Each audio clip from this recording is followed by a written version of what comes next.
रामपुर गांव अपनी सादगी और मिलनसार लोगों के लिए बहुत मशहूर था। यहाँ के लोग खाने के बड़े शौकीन थे। गली गली में तरह तरह के ठेले लगे रहते। पानी पूरी वाला, बिरयानी वाला, एग करी वाला, मटन करी वाला और भी न जाने क्या क्या।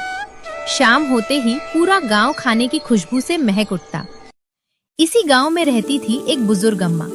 सफेद बाल, झुर्रियों भरा चेहरा, लेकिन दिल सोने जैसा। बहुत गरीब थी, अकेली रहती थी, पर मेहनत से पीछे नहीं हटती थी। उनके पास थोड़ी सी जमीन थी, जहां वो अपने हाथों से हरी हरी सब्जियां उगाती थी। रोज सुबह सब्जियां तोड़कर गांव में जाकर बैठती और बेचती। एक दिन अम्मा बाजार में अपनी टोकरी रखकर बैठी थी कि तभी एक औरत उनके पास आई। अम्मा, कल जो आपने टमाटर दिए थे ना, उफ क्या बात थी। मीठे खट्टे और उनकी चटनी तो ऐसी बनी कि घर वाले उंगलियां चाटते रह गए। अरे बेटा, वो टमाटर थोड़े खास थे, घर के बने कंपोस्ट खाद में उगाए थे। दिन भर में जितनी सब्जियां बिक पाती अम्मा बेच देती। बाकी बची हुई सब्जियां वो गांव की भैंसों को खिला देती। उसी समय गांव का एक आदमी उनके पास आया। अम्मा, एक बात पूछूं? हाँ बेटा, पूछो। आप ये बची हुई सब्जियां भैंसों को क्यों खिलाती हो? कल भी तो बेच सकती थी, कुछ पैसे मिल जाते। नहीं बेटा, कल तक ये सब्जियां सूख जाएंगी। मैं खराब सब्जियां किसी को नहीं बेचूंगी। तो अम्मा, ये सब्जियां गांव के ढाबे वाले को कम दाम में बेच दिया करो। आपको भी फायदा होगा और ढाबे वाले को भी। इतना कहकर वो चला गया। अम्मा घर पहुंची तो मन ही मन सोचने लगी। सही तो कह रहा था लड़का। अगर मैं बची सब्जियां ढाबे पर बेच दूं, भले कम दाम में, पर कुछ तो कमाई होगी। क्यों ना कल से यही करूं? उन्होंने तय कर लिया कि कल से बची सब्जियां ढाबे पर बेचेंगी और इस तरह अम्मा की जिंदगी में एक छोटा सा नया रास्ता खुलने वाला था। रामपुर गांव में एक और मेहनती नौजवान रहता था। उसका नाम था सूरज। वो गांव के ही मुखिया के बिरयानी के ठेले पर काम करता था। सूरज के हाथ की बिरयानी पूरे गांव में मशहूर थी। लोग दूर दूर से खाने आते थे। उस दिन सूरज ठेले के पास खड़ा होकर बड़े ध्यान से बिरयानी पका रहा था। तभी अचानक मुखिया जी तेज कदमों से आए और कठोर स्वर में बोले, अरे सूरज, ये बिरयानी खत्म होते ही घर आ जाना, कुछ काम है तुम्हारे लिए। मगर मुखिया जी, बिरयानी खत्म होते होते रात हो जाती है, फिर मैं बहुत थक जाता हूँ। मुखिया जी का चेहरा गुस्से से लाल हो गया। तो क्या हुआ? जब तुम्हारे पास कुछ नहीं था तब मैंने ही तुम्हें रहने को घर दिया, 2 वक्त का खाना दिया। ये सब यूं ही नहीं मिला तुम। सूरज चुप हो गया। उसकी आंखों में एक अजीब दबाव झलक रहा था। चुपचाप काम खत्म कर और घर आ जाना, बहस मत करना। ये कहकर वे ताना भरे और वहाँ से चले गए। थोड़ी देर बाद गांव का एक आदमी सूरज के पास आया। अरे सूरज, बुरा मत मानना, पर ये मुखिया जी के पास काम करना छोड़ दे। तू इतनी बढ़िया बिरयानी बनाता है, अपना खुद का ठेला खोल भाई, खूब चलेगा। नहीं भैया, ऐसा नहीं कर सकता। मेरी बहुत कीमती चीज मुखिया जी के पास है। जब तक वो नहीं मिल जाती, मैं कहीं नहीं जा सकता। वह आदमी हैरान हो गया। ऐसी क्या चीज है भाई जो तू मुफ्त में इतना काम करता रहता है? तुम नहीं समझोगे, रहने दो। लेकिन एक दिन मैं वो चीज वापस ले आऊंगा। फिर मुखिया जी के पास काम नहीं करूंगा। ये कहकर सूरज वापस अपने ठेले की ओर चला गया। उसके कदम भारी थे, लेकिन आंखों में जिद चमक रही थी। वो अंदर ही अंदर सोच रहा था, बस एक बार मुखिया जी मुझे वो राज बता दे या वो चीज मुझे वापस मिल जाए तो मैं आजाद हो जाऊंगा, हमेशा के लिए। सूरज की जिंदगी भी बदलाव की दहलीज पर खड़ी थी, पर कोई नहीं जानता था कि सूरज की कौन सी चीज मुखिया के पास है। अगले दिन अम्मा अपने रोज के नियम से जल्दी उठी। ताजी ताजी सब्जियां तोड़ी और टोकरी में भरकर गांव की ओर निकल पड़ी। रास्ते में ही एक परिचित ग्राहक मिला। अम्मा, जल्दी से 1 किलो प्याज और आधा किलो भिंडी दे दो। अरे बेटा, इतनी जल्दी जल्दी क्यों? घर पर मेहमान आने वाले हैं, इसलिए आपको रास्ते में ही रोक लिया। जल्दी से दे दो। कोई बात नहीं बेटा, रुक, अभी देती हूँ। अम्मा ने सब्जियां तौलकर दे दी और आगे अपनी रोज वाली जगह जा बैठी।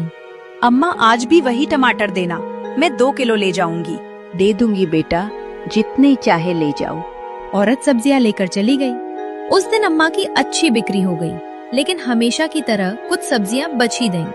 चलो आज कुछ नया करते हैं। देखते हैं कोई ठेले वाला सब्जियां लेता है क्या। ऐसा सोचकर अम्मा एक ठेले पर पहुंची। वो पाव भाजी का ठेला था। जैसे ही अम्मा पास पहुंची, ठेले वाला बोला, अम्मा बताओ कैसी पाव भाजी बनाऊं, बटर वाली या स्पाइसी? अरे बेटा, मैं पाव भाजी खाने थोड़ी आई हूँ, मैं तो ये बची हुई सब्जियां बेचने आई हूँ। अरे अम्मा, मैंने तो सुबह ही सब्जियां ले ली थी। बेटा, अगर ले सको तो ले लो, आधे दाम में दे दूंगी। ये सुनकर ठेले वाला खिल उठा। अम्मा आधे दाम में? फिर तो ठीक है। पूरी टोकरी कितने में दोगी? बस 50 रुपए दे दो बेटा। सौदा जबरदस्त है, दे दो दे दो। ठेले वाले ने तुरंत पैसे निकाल कर दे दिए। अम्मा ने सारी सब्जियां उसे थमा दी, फिर उत्सुक होकर पूछ बैठी, बेटा एक बात बताना, मैंने जो पूरी टोकरी दी उससे कितने रुपए की पाव भाजी बनेगी? अम्मा कम से कम 500 रुपए की तो आराम से बन जाएगी। ये सुनकर अम्मा हैरान रह गईं। इतना मुनाफा? अम्मा वहाँ से चल दी, लेकिन मन में ठेले वाले की बात घूमती रही। रास्ते में उन्हें सूरज का बिरयानी वाला ठेला दिखा। वहाँ भारी भीड़ थी। अम्मा ने भीड़ देखी और मन में सोचा, ये लोग थोड़े से खर्च में इतना मुनाफा कमा लेते हैं, अगर मैं भी कुछ ऐसा करूँ तो? रेजोनेंस। अचानक उनके मन में एक नया विचार बिजली की तरह कौंधा। क्यों ना मैं अपनी सब्जियों से बिरयानी बनाऊं? सब्जी बिरयानी नई डिश होगी, सबको पसंद भी आ सकती है और लागत भी कम पड़ेगी। अम्मा पूरे रास्ते यही सोचती रहीं। घर पहुँचते पहुँचते उनका मन उम्मीद से भर गया था।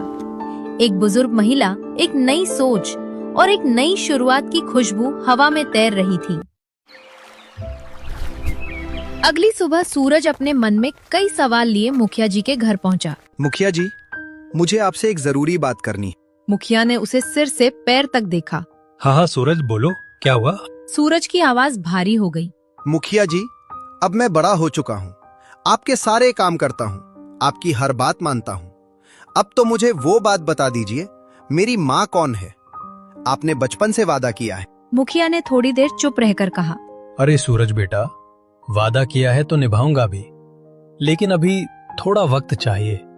बस कुछ दिन और रुक जाओ। कितने दिन मुखिया जी? बचपन से यही सुन रहा हूँ। मेरा हक है जानने का, दया कीजिए, मुझे मेरी माँ से मिलना है। ठीक है, कल बता दूंगा। अब जाओ, जल्दी से ठेला लगाओ। सूरज के चेहरे पर उम्मीद की चमक आ गई। वो खुशी खुशी ठेला लगाने चला गया। दूसरी तरफ अम्मा ने सुबह ही घर में सब्जी बिरयानी बना ली थी। सुगंध से पूरा घर महक उठा। वो बड़ा सा पतीला लेकर गांव में एक जगह बैठ गई और जोर से पुकारने लगी, आओ आओ, स्वादिष्ट सब्जी बिरयानी, ताजा और सस्ती, आओ आओ जल्दी आओ। इसी बीच सूरज उधर से गुजर रहा था। उसने आवाज सुनी और अम्मा के पास पहुंचा। अरे अम्मा, ये कैसी बिरयानी बेच रही हो तुम? अरे बेटा, ये अनोखी बिरयानी है, सब्जियों से बनी हुई, चखोगे क्या? नहीं नहीं, रहने दो, मुझे खुद भी अपना चिकन बिरयानी का ठेला शुरू करना है, मैं चलता हूँ। वो बिना चखे वहाँ से चला गया। सूरज ने अपना ठेला शुरू किया, पर आधा घंटा बीत गया, फिर 1 घंटा, फिर 1.5 घंटा, कोई ग्राहक नहीं आया। आज ऐसा क्यों हो रहा है? अब तक तो आधा पतीला खत्म हो जाता था। तभी उसका एक पुराना ग्राहक वहाँ से गुजरा। अरे भाई, आज बिरयानी खाने नहीं आए? अरे सूरज, उधर एक बूढ़ी अम्मा सब्जी बिरयानी बेच रही है, बहुत स्वादिष्ट है और दाम भी कम। सब लोग वहीं जा रहे हैं, मैं भी वहीं खाकर आ रहा हूँ। ये सुनते ही सूरज के भीतर आग भड़क उठी। इस बुढ़िया ने तो मेरा धंधा ही चौपट कर दिया। वो गुस्से से अम्मा के पास पहुंचा और चिल्लाया, ए बुढ़िया, ठेला बंद करिए और घर जाकर सो जा। अम्मा चौंक गईं। क्या हुआ बेटा, ऐसा क्यों बोल रहे हो? जो कहा है वही कर। अगर कल यहाँ दिखी ना तो इस गांव से भगा दूंगा। ठीक है बेटा, मैं कल से यहाँ नहीं बैठूंगी, कोई और जगह ढूंढ लूंगी। सूरज कुछ नहीं बोला और गुस्से में वहाँ से चला गया। सूरज के मन में भी एक तूफान उठ रहा था। क्या सब्जी बिरयानी उसे अपनी माँ की सच्चाई से दूर कर देगी? अगले दिन सूरज दिल में उमंग और आंखों में चमक लिए मुखिया जी के घर पहुंचा। मुखिया जी, अब अपना वादा पूरा कीजिए, बताइए मेरी माँ कौन है? मुखिया जी ने गहरी सांस ली। सूरज, तुम बहुत नेक इंसान हो, मुझे तुम पर गर्व है। तुमने मेरे पास इतने वर्षों तक बिना किसी लालच के काम किया। अब समय आ गया है कि तुम अपने असली परिवार के साथ रहो। सूरज बेचैनी से बोला। जल्दी बताइए ना मुखिया जी, वो कौन है? अब सब्र नहीं होता। तुम्हारी माँ हमारे ही गांव में रहती है। उनका नाम है कमला। वही बुजुर्ग महिला जो सब्जियां बेचती है। सूरज के पैरों तले जमीन खिसक गई।